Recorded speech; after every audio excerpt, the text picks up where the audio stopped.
Hey there, how you doing? I'm Hambbage. Glad you dropped by. We're gonna play some hardcore vanilla Minecraft. Let's go. Toehold on Eternity. It's getting firmer all the time.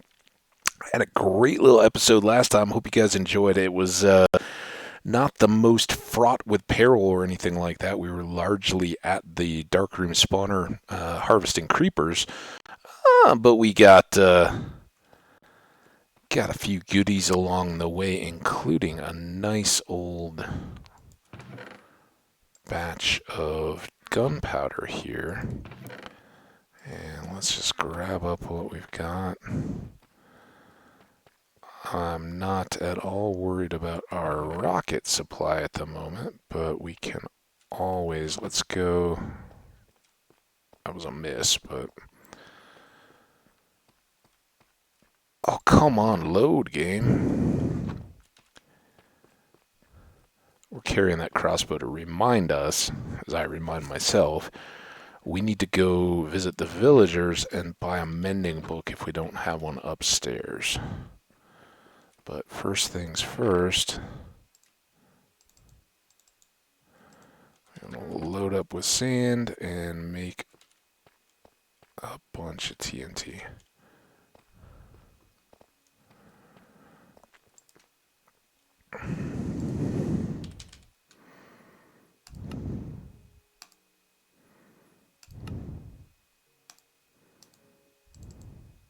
Alright. That's weird. That's a problem with diving right into the world when it's still trying to catch up a bit.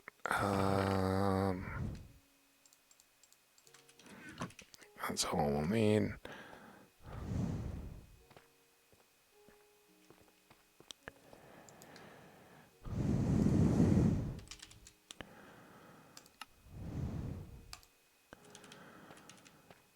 Very good.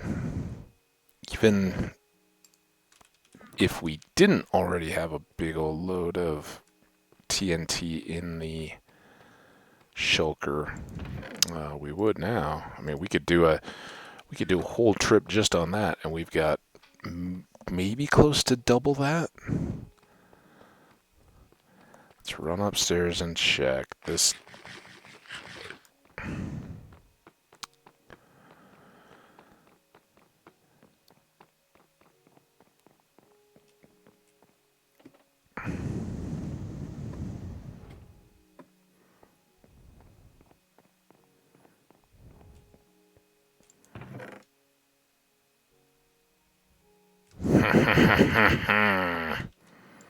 Perfect trip.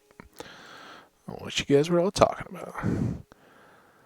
Look at that. Quick charge, unbreaking, piercing, and mending. I'm not aware of anything I'm missing on there. I don't think you can put flame on a crossbow, any of that kind of stuff. And that would be a little bit self trolling, I guess.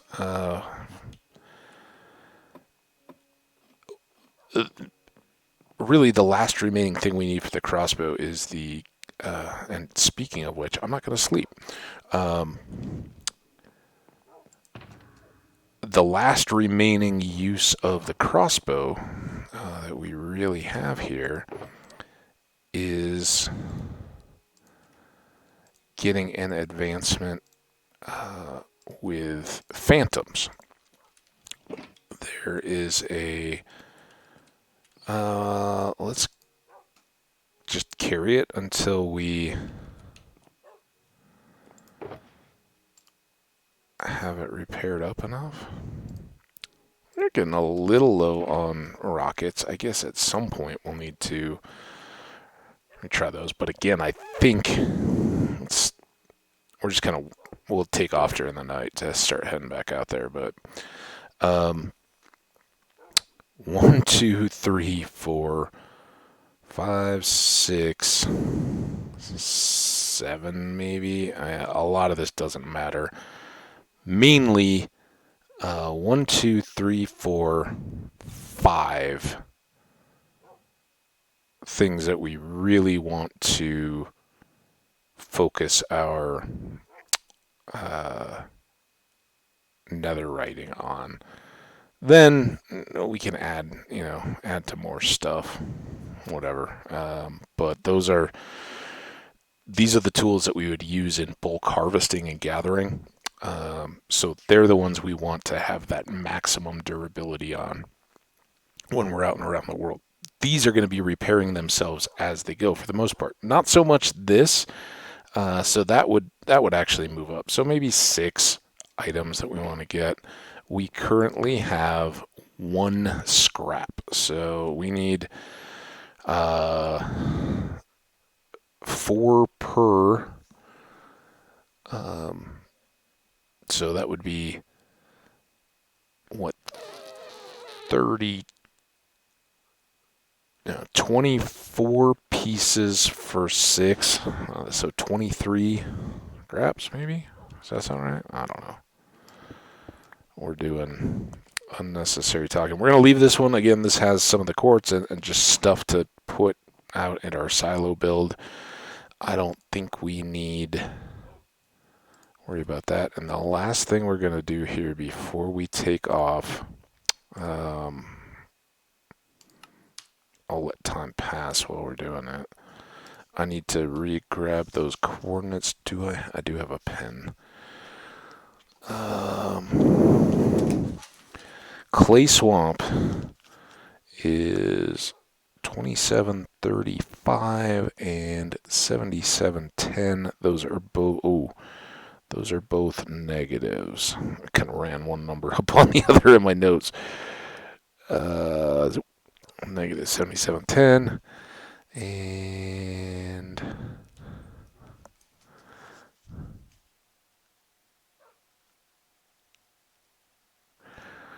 we go. All right, I got them. Sorry about that. So we will hopefully, let's just take one more review. We've got an ender chest so we can load everything up. We got a full ready to go shovel, and we have a diamond one in case for whatever reason, that gets worn out before we finish harvesting the clay. We've got lots of rockets, full health. Should we get more food? I can't imagine we're going to use all this up, but best practice. There we go. All right, now with our wings on, that's a problem.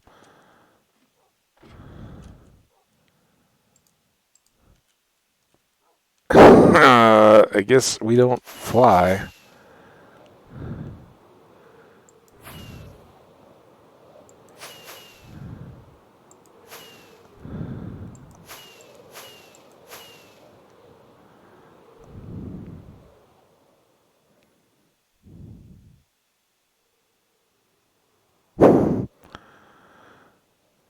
You know you're up high when you can look straight down and not see the earth. All right.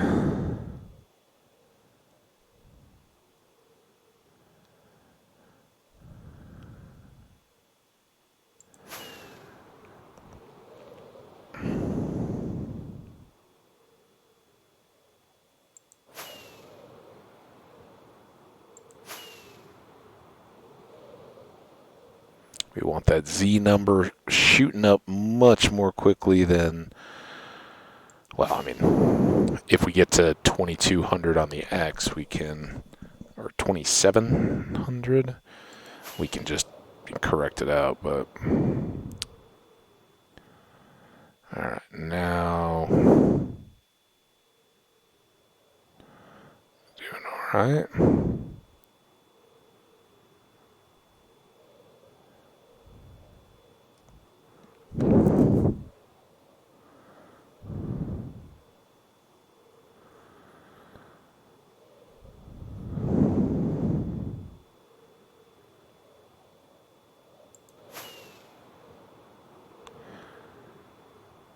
Up through 4,000 to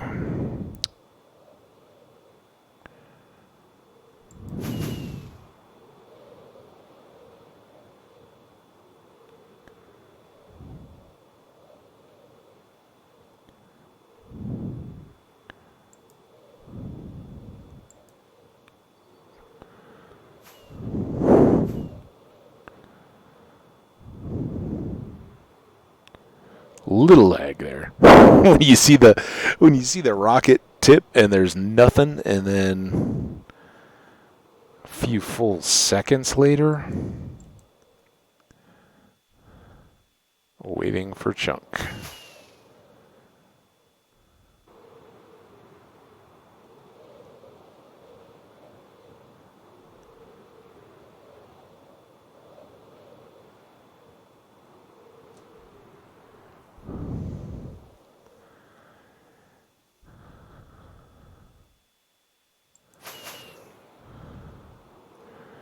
Now we do have to shoot a bit this way. That's probably why we got some lag there on the waiting for chunk. If we're not following the same flight path and it's loading stuff,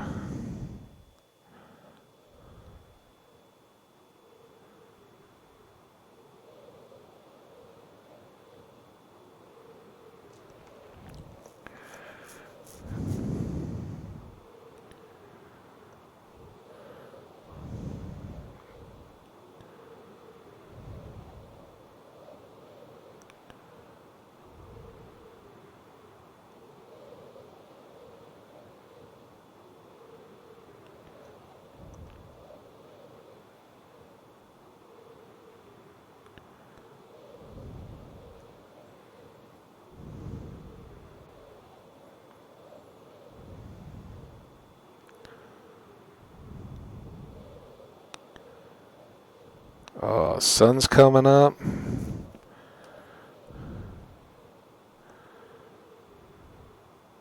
It's going to be a perfect arrival. Except that I think we're going to be way too high.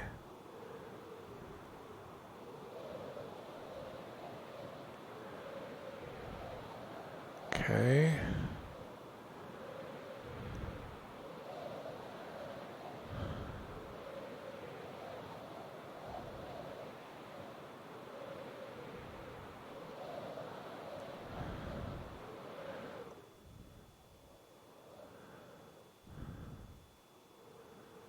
Ooh. Okay. There's our swampy swamp. Do we see our torch? Not quite.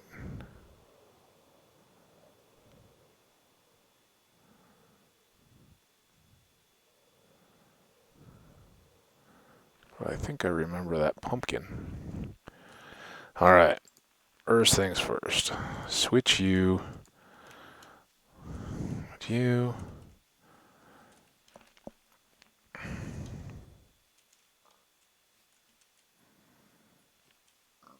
This is kind of a interesting puzzle. Can I... Not that I see any mobs, but...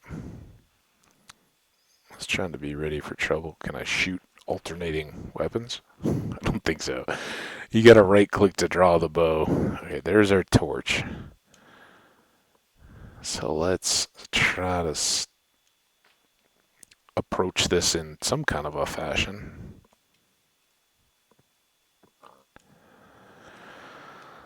Hi, Piggy.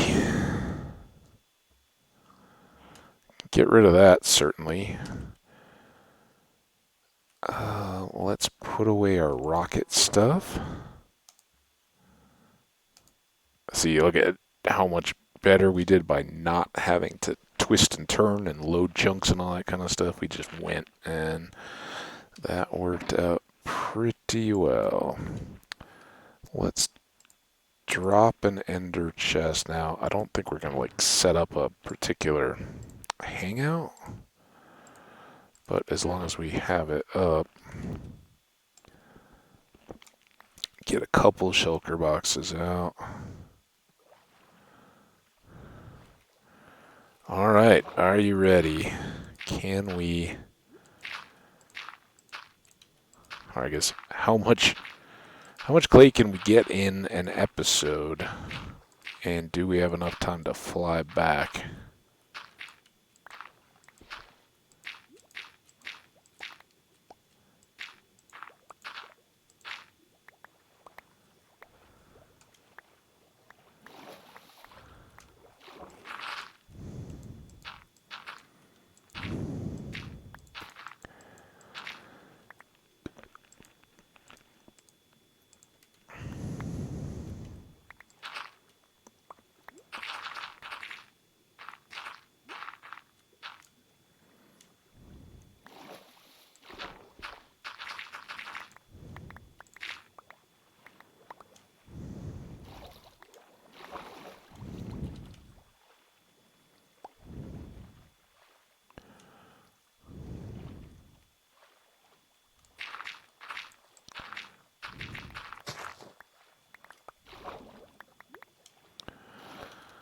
So does anybody know, are swamps particularly clay? Does clay come from, if your soil is really clay, does that speak to the past having grasslands and stuff over it? Any geologists in the group? I took some geology when I was in college. It was one of my favorite random electives. There was, I think a lot of people go through this when they're in college. Um, it was about 2 years in, I think, and I had kind of a fateful but awesome accident of scheduling that really helped me kind of finish out college strong. I was lucky in that I went to a high school where, particularly for AP type things, it was really strong. And my parents are and always have been all about education. And I'm their kid. I grew up with that, and I firmly believe it myself. It's one of those things that you can be rich or poor. You can lose everything, including your freedom. People can break your heart, or rob you blind, or steal. You can lose your job. You can get treated unfairly and all that. But if you learn something, with the exception of like Alzheimer's or getting old and senile, or some kind of an injury, that's yours forever. Nobody can take away a fact that you've learned, or your desire to learn and study, and just be a lifelong learner is it's kind of a marketing term applied to middle-aged and older folks, that in recent years they've cashed in on this whole idea that people live longer now than they ever have. And what do you do? What is making that part of your life quality mean? And this may be far from the YouTube standard fare content, but it's something to be aware of when you're younger. You don't have to dwell on it all the time. You in some ways can't really. It's part of our brain and our body chemistry to live as we do when we're young, to kind of maximize our body, right? If you're 20 and you're worried about what's my bone density going to be like when I'm 80, well, you're not going to be doing the things that as a species we need to be doing when we're 20. At 20, you should be, among other things, the most biologically imperative is going out and finding a mate, right? You need to be active and appealing and presentable as such, that if you're a guy, I'm a guy, speaking as such. If you're going to impress a female and convince her that you would be a worthy source of genetic material for her children, you need to be active. You need to be somewhat fearless, in the sense that if biologically and evolutionarily you're the one who's gonna go bring home food for any offspring and your mate, your female, your wife. You have to be of a bearing and a mindset that's going to make you successful at that. And if you're going to be a protector, right, someone who will keep them safe from the rivals, and maybe maybe among that culture you're aggressive. You're going to be a mighty warrior and go capture the food and goods and all that kind of stuff to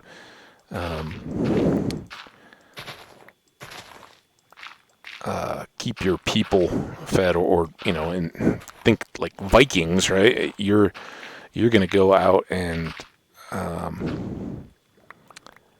gain stature among your society by captaining a longboat and going to unknown lands and returning with slaves and treasure and all that kind of stuff.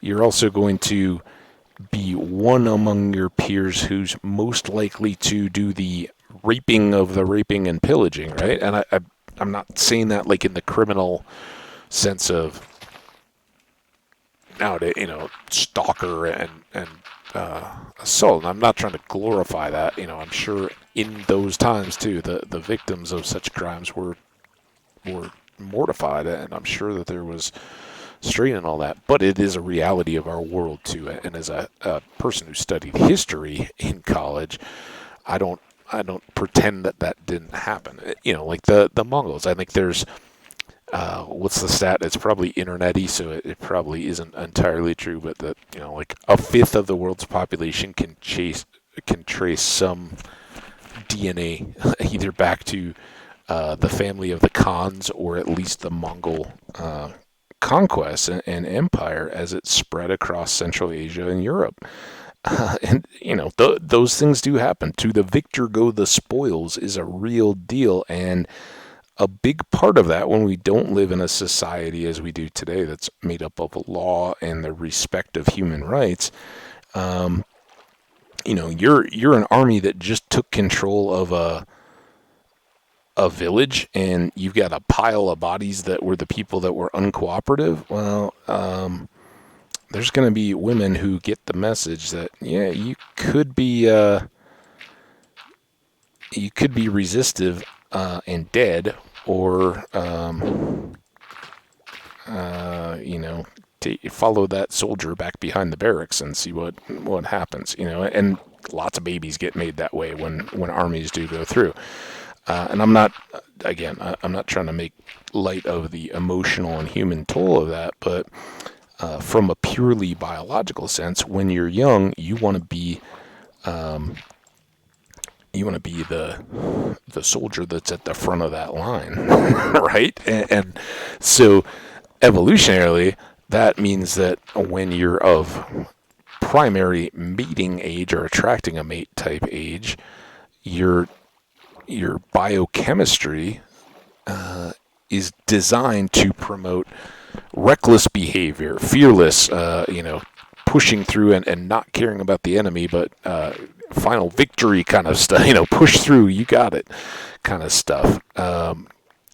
When you get to be a little older, your body starts to change. At that point, if you're still, biologically, if you're still alive, you probably already won. You've found a niche and you're filling it. So now your biochemistry is along making your offspring successful, so you become more of that teacher role, that mentor, that kind of past dominant lion that is now protecting the pride and making a space for its offspring to go out and spread their own young. So, in our society, that becomes, planning for retirement, saving up to have something to pass on to your children, maybe providing for their college education, those kind of things. But biologically and chemically, it makes you less fearless per se, maybe more risk averse is a better way to put that, where you want to look at a situation and go, that could end really badly, because at that age you're likely a parent, you're likely raising adolescent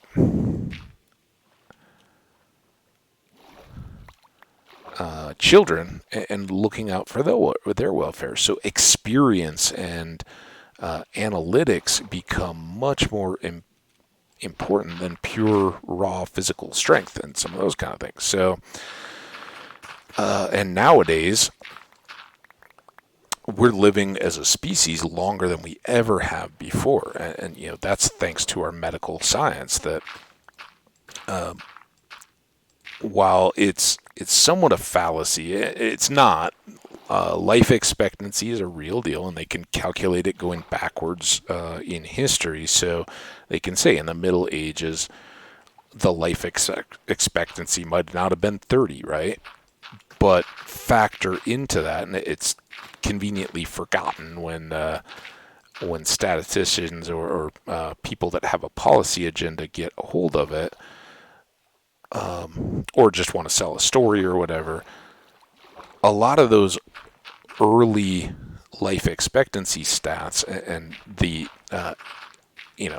how long do you expect to live? Well, it used to be in the 50s. Well, a lot of that was because 4 in 10 children didn't make it to 3, right? They were so much more vulnerable as infants without the vaccinations and the nutritional benefits and everything that we had. Things like polio and smallpox and rickets. I don't even know what all, whooping cough and rheumatism and scarlet fever and all those kinds of things.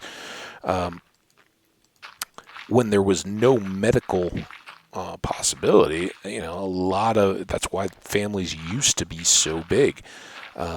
Children didn't always make it, so you wanted to have lots. Again, biological necessity. You want to have lots and lots and lots of children. Think mice, for instance, right? The individual survivability of a mouse is pretty low. They don't have a lot of life expectancy. They are prey for a lot of kinds of things. Birds, rodents, bigger mammals, all over the place. There's a lot of ways that you can die if you're a mouse. So you have a very short gestation period if you're a mama mouse, and you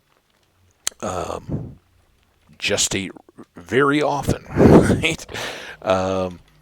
And that way you help the survival of your species. You give your whole species a better chance. We're on the kind of elephant, primates in general, but some of the big mammals are also this way.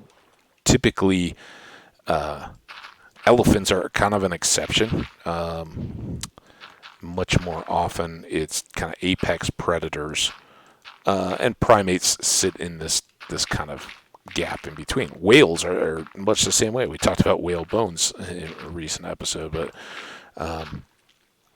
whales have a similar approach, and I guess they're, if you're a krill, you consider them a terrible predator. If you're a human, compared to a shark, they seem very tame and benign, but they're, still just munching on little tiny life forms. So,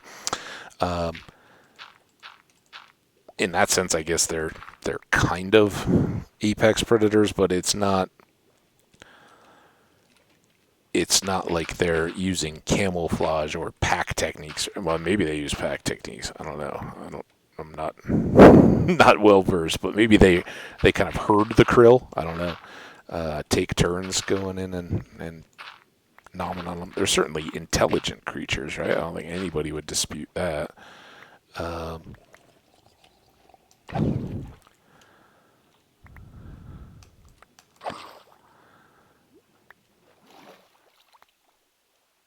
But they only have a single young or twin, occasionally twins and all that kind of stuff. Twinning, I think, happens across lots of species where it's not littered or litters. But generally, they're going to have 1 or 2 young, and they're going to care for them for many years to let them develop. And so the survival strategy is much different. The priority is on getting a particular individual to adulthood, as opposed to getting a whole bunch and bearing a whole bunch and then letting them fend for themselves and hoping that the law of averages will carry through. So now with our science and people living even in the darkest of dark ages, right? When we talk about, the life expectancy dropped to the mid 30s or something like that,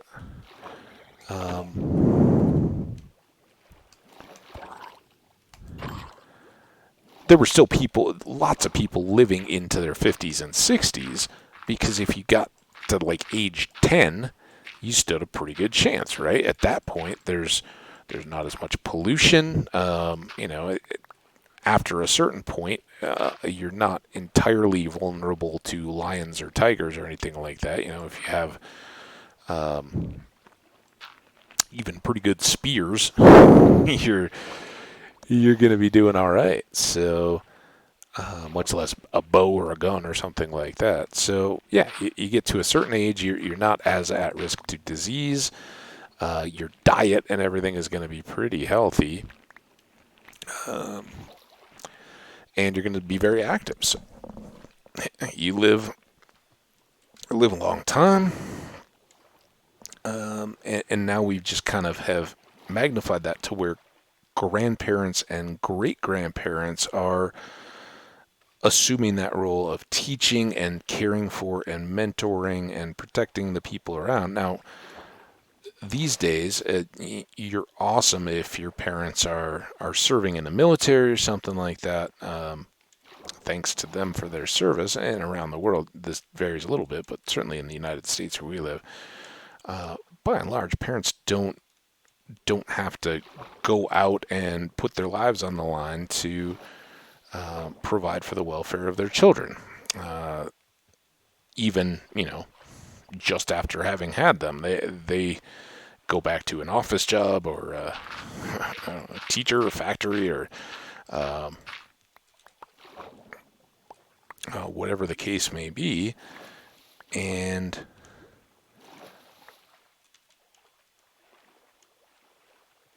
have a lot of time with their kids and all that. That didn't used to be the case. A lot of times dad had to go off hunting, mom had to process those materials and be crafting or whatever, so grandma and grandpa, for maybe the village, because there wouldn't have been as many grandma and grandpas, they got childcare and teaching and all those important roles that now we've just kind of incorporated into our pay you to do a job society, where younger people get that opportunity. Back then you didn't, though. So that's where that priority on experience and teaching kind of biologically came into play. And it continues to this day. So lifelong learners is a way really these days to just sell that back to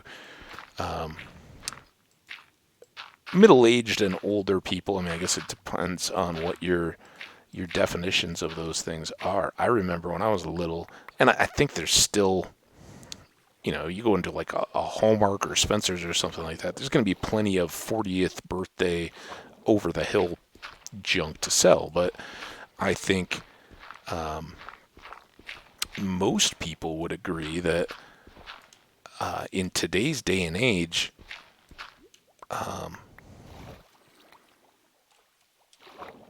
40 is hardly over the hill. I mean, you got your 50s and 60s to occupy. Median retirement age isn't until your mid 60s now. Now, economically, a lot of times that goes back and forth, right?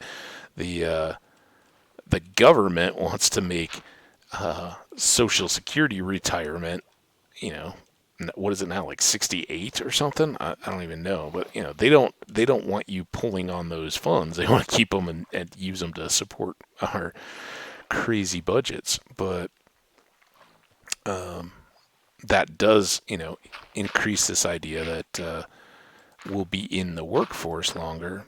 But a lot of people don't have to go rely on those kinds of programs. So they're retired, And now with the internet and everything, there's so much opportunity. Maybe when you were too busy, you had your own kids or anything, you didn't have the time. Now, instead of just watching the latest, pulp movies and all that kind of stuff on the internet or on cable, why don't you come check out a college course for a relatively low amount, like subscription type service, but uh, instead of watching, having access to a number of different movies and series, you get access to a number of different college level courses on all, music and art and math and science and languages and all that kind of stuff. And particularly for people that are at an age when travel resources become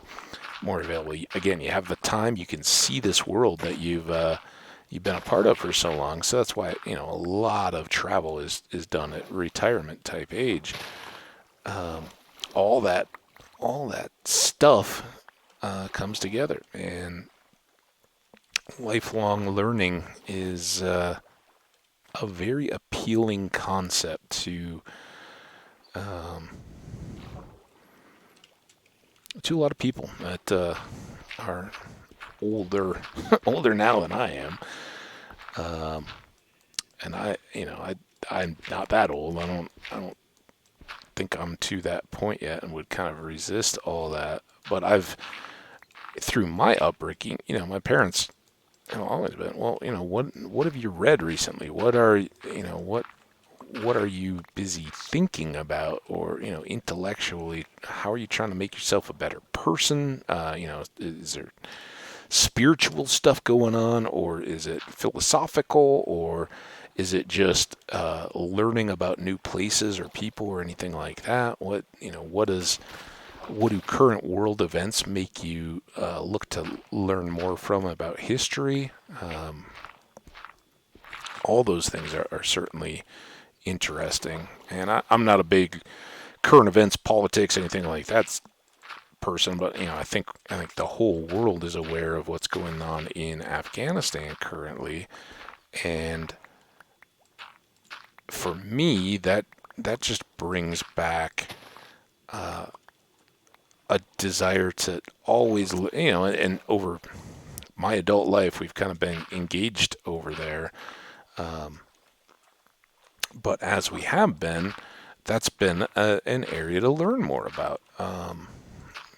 Always, Afghanistan is kind of the crossroads between the land crossroads between Asia and Europe. The passes, the Khyber Pass, I think it is, has been critical. And for a country that doesn't have a lot in the way of agricultural or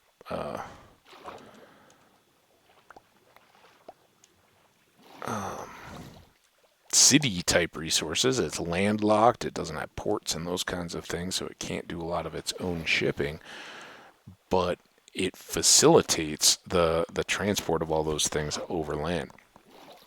Now, ever since that age of ship and sail that we've been talking about off and on, I guess in the last episode when we were talking about my older world, that that accounts for a lot of the poverty that we see in Afghanistan, because even today, land travel does not compete with sea travel for cost and accessibility.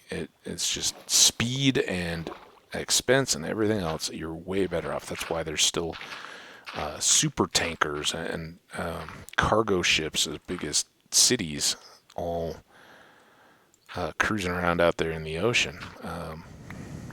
There's a need for them, and that has ever since it drove the era of expansion. Again, spices from China or the West Indies were vitally important. They were known. That's kind of an oft-held fallacy that when these ships returned from Tahiti or the Spice Islands, aptly named, or anything like that. They were bringing back these previously unseen treasures. They weren't unknown or unseen. They'd been coming from the east to Europe for centuries, and even before Marco Polo and his overland expedition, that had never prevented trade goods from making their way from China and Far East Asia overland, and then being traded one, two, and three times to make their way to Europe. So somebody from China may make it to India, and there they would exchange Chinese porcelain for something that people in India had that China didn't, and that's where my my knowledge kind of breaks down a little bit. I don't know what medieval Indian exports to China would have been, but I'm sure they had goods that gold or some kind of carved items or something like that. I don't know, but whatever it was, I'm sure people in China were like delighted to get those. Well, then the guy in India turns around and goes, well, somebody from Turkey had fish from the Baltic or something. I don't, whatever, right? It would be a long way to carry a fish. I don't think that's a very likely item, but somebody from Turkey then has contact, and so they're trading. Maybe it's horses. I guess horses would be more likely coming out of Mongolia. Hey, did you shoot a rocket? I was eating food. Where did that rocket come from, even? Oh, was that my bolt? Did I load a bolt into my crossbow when I was standing? That's kind of interesting. I think I did. Why do I want to shoot a crossbow bolt rocket?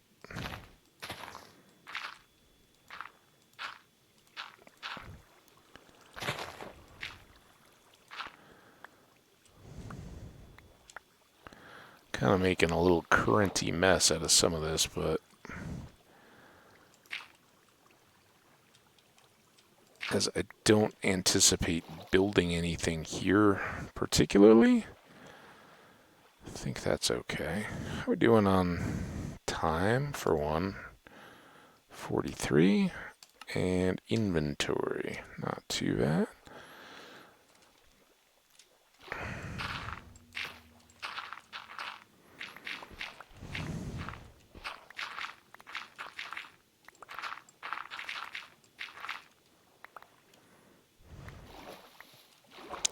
I don't know if this is a Phantom Knight yet or not. I don't think we're going to worry.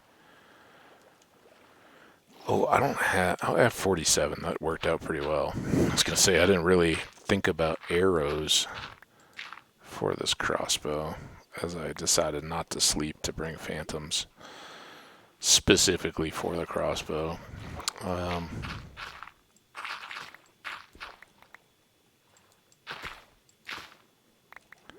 And I forgot, there are two advancements that we need the crossbow for. Both very similar. But, two birds, one arrow, I think is the first that we'll try to get there.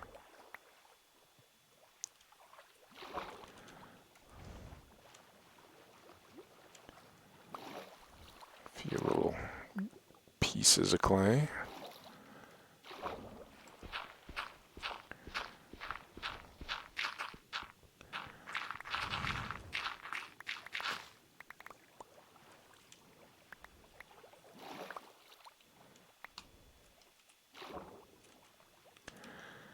Doing pretty well. I cautiously think we might have enough here, but I'm not gonna turn my back on more if we can find it.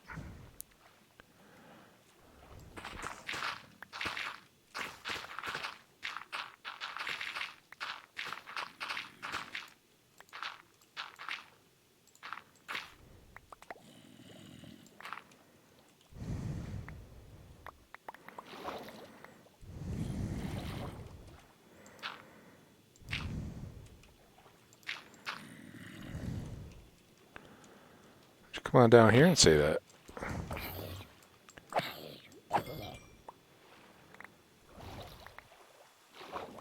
Ooh, I bet that Enderman isn't happy about rain and a swamp.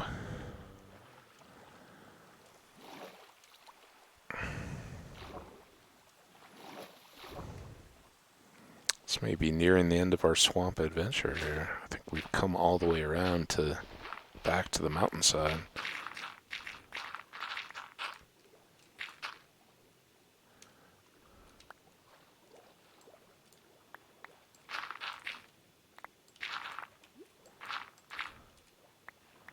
I think that's just weird swamp light. It can't be morning yet.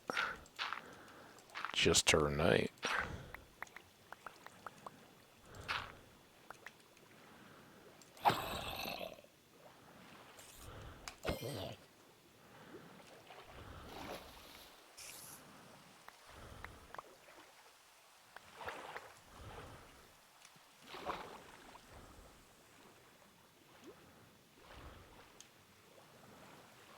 Sand, I think. Sometimes it's kind of tough to tell. A little more shallow than I'd really like to be working on in the middle of the night, but don't always get what we want, do we?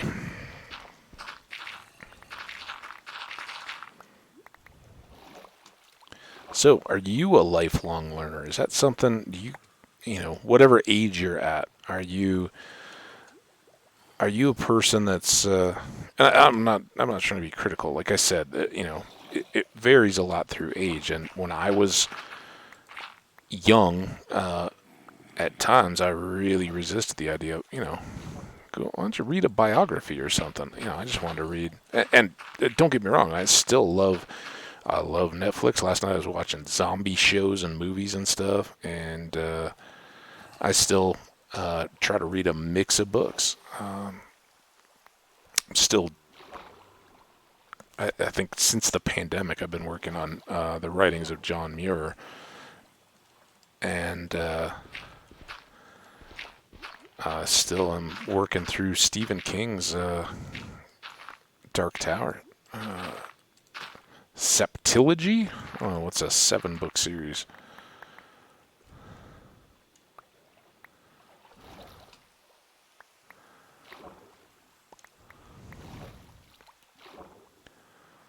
So yeah, I'm not trying to say, oh, I am the superior learner, but I you know, kind of just said that as, yeah, I've always wanted to learn and enjoyed it. But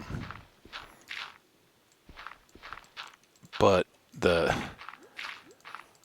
way I ended up back in college, ending up taking geology, was I when I started school, I was taking political science with an area of international affairs, and didn't know exactly what I wanted to do, but I was fairly proficient in German, not fluent by any means, but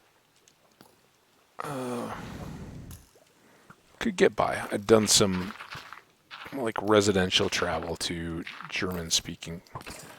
Why are you still under? Go away.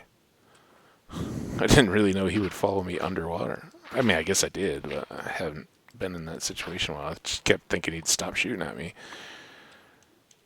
It's very persistent. Oh, fish.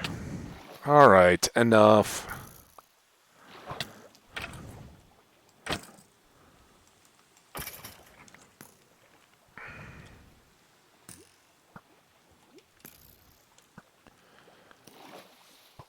Are you kidding me? Where is this guy now?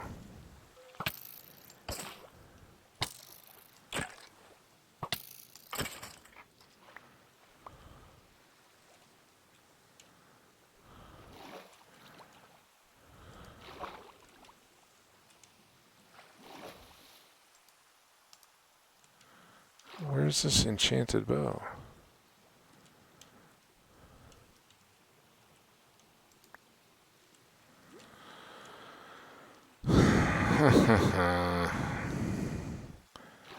This is kind of too inland for effective harvesting now in the middle of the night.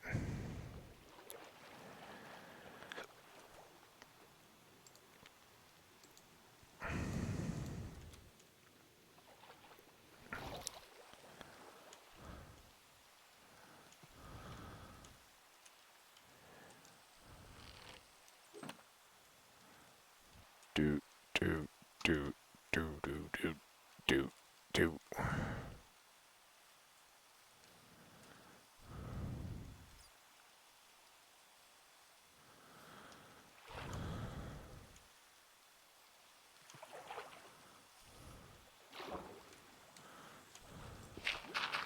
Anyway, I forgot the story part again. So yeah, I'd been fairly decent at German in high school. I knew I liked history, I liked business and all that kind of stuff. At the time, I kind of thought I might want to go into law. And wanted, basically, as I was getting to college and everything, my parents kind of advising me, well, get something that will benefit you and not limit your options. If obviously if you want to be a doctor and you feel a calling for that, you're gonna need to be well versed in medicine and science and some of those kind of things. I never really had that. I love, as I talked about with the human evolution and biochemistry and kind of stuff like that. I'm interested in it in a low level way, but in terms of being a therapist or somebody who a surgeon or a person prescribing medicine and all that kind of stuff, that's a little beyond me. I think that the diagnostics part of medicine would be fascinating. That relates kind of to the roles I've had in IT, where problem solving and working puzzles of our own making to solve problems and figure out what's going on. Why is this broken? That part would be amazing, working with people to find out what's going on with people, and it's in IT, you have the possibility of network or congestion or hardware or software, all kinds of possible things that could go wrong. Maybe it's latency or who knows. It could be a lot of different things. The complexity for people and illness, or more accurately, promoting wellness than just fighting illness, right? I think that's where medicine is finally getting better at doing what is everybody's goal, and that is making people well. For so many years, Western medicine, quotes, has scoffed at a lot of Eastern and native and basically non-empirical pharmacological responses to illness. Once you've seen the power of vaccines, right? When you've seen that things like smallpox can be beaten and miracle drugs like aspirin can save lives, you stop. You start going, hey, that looks a little fishy. That somebody could do yoga or tai chi, and that could be a actual medicinal element. And as our outlook improves and as a society we remove bias from cultures and say, hey, the Native Americans who never had the benefit of medicinal drugs got a lot of benefit out of studying and applying their knowledge of plants and herbs and things like that to they achieved similar results to whatever they could from the natural world that they knew best around them. In the East, as I know it, and I'm not an expert on Eastern religions or anything like that, but meditation and some diet, but the idea of Tai Chi aligning your spirit and your body to promote not only strength and fitness, but also calm and relaxation, deep tissue cleansing. Nowadays, anybody who has experience with cancer, somebody fighting it, understands that that's a vital part of the whole package, right? The doctors that are going to prescribe you chemo are going to say this will be much more effective if you're also doing some kind of relaxation, mental, the kind of things that at a very minimum will keep you healthier as you're undergoing this harsh treatment, if not have merit in their own right. So I'm delighted to live in the age that we do, where those kinds of things are possible and embraced, not scorned. Fortunately, and no system is perfect, and in today's day and age, everybody's quick to point blame or failure or mock when things don't go right. Our medical system here in the United States is not perfect. I happen to believe it's one of the best in the world, and for our society does an amazing job overall. I know that there's holes, and I know it as such does not give the same treatment to everybody, and that is a failing. I'm not excusing it or saying it's right. But I do know that the place and face of a free market economy on healthcare drives innovation. A lot of the advances and the fact that people are living longer today than they ever have before is a direct result of having companies competing with one another to try to get the next drug to market, right? Thinking outside the box and rewarding chemists, I guess, and genetic engineers, biologists, all those people that have, whether it's somebody making artificial limbs or pacemakers or something like that, growing replacement organs and things like that. Whatever those people are that have those new killer ideas, I guess killer is the exact opposite word I should be using. They are so valuable. So I'm not excusing any of that kind of stuff or making light. But that wasn't my role. I was kind of I know my strengths. I'm going to play to them. So I was looking at international affairs or something like that, and it was in my sophomore year, I think, signing up for classes, and I had an advisor who, for whatever reason, I say they had to approve your schedule, right? So I sat down with her and she approved all this schedule, and it was like super crazy German, and I had all these other classes, and then I went to sign up for them, and they were all upper level classes, and for my second sophomore semester in my college, I wasn't eligible for like half my schedule that she'd helped me map out and said, yeah, all right, sign up for that and that and that and that and that. You'll be doing great and on track to graduate and all this good stuff. And I panicked. I remember being like, oh, I'm not going to, this is the end of my college career, right? I'm not going to have a full class load. What do I do? And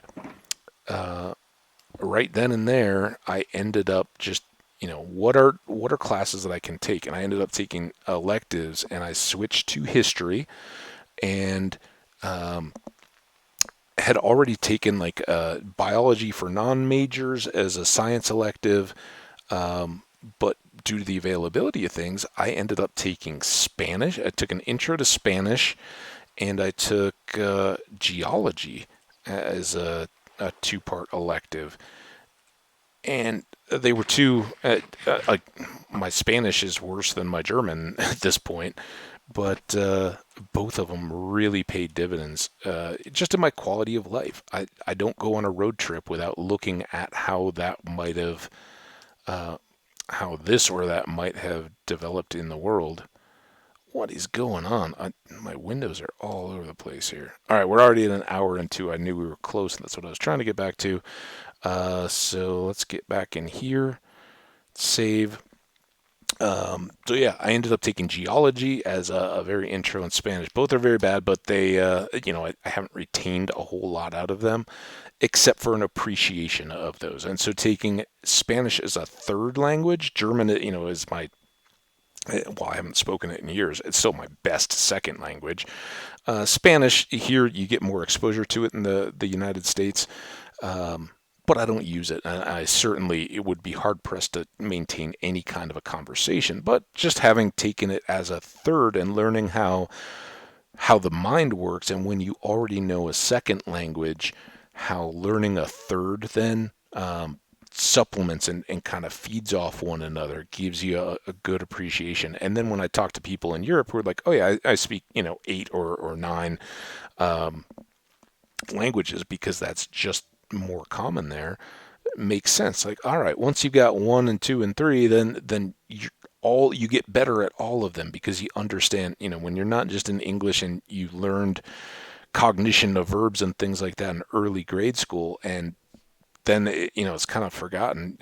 All those things stay automatic. So tense and gender and all that kind of stuff all are much more proficient, and you can pick up another language and add it to the ones that you already know much more easily. So I learned those intangible type things, and history has definitely made me a lifelong learner. I love to look at those bigger pictures. Even if I'm not an expert, I don't know the details of stuff, I like to see how the pieces fit together. So I wish that for everyone. I hope that no matter your age or how long, that the idea of lifelong learner isn't just a marketing slogan to be used for old folks. That, if you're in your teens or your 20s or your 30s or anywhere in between, you approach the world as an opportunity. We have limited time here. Let's enjoy it and learn as much as we can. I hope you've enjoyed this episode. We haven't talked a whole lot about the Minecraft as we've been going because, like creeper farms and everything else, digging up clay underwater is not all that exciting. We had a few scalies to come visit. In the next, we will rocket on back home and cook up all this clay and try to get back to wrapping up our quick, hopefully, building project, which is only now taken 8 or so episodes so far. So far so good. We'll keep it all going. I hope you guys stay excellent and awesome. Remember, take care of yourselves and one another. Get up, move around between episodes. I do it when I'm playing, and I hope you do the same when you're watching videos. No matter what else you may have going on in your life, get outside, enjoy it a little bit. We'll talk to you all soon, and I can't wait to see you back for the next one. Bye now, and remember, likes and comments are always greatly appreciated. We'll see you soon. Bye. Stop, not close. Now I can't stop.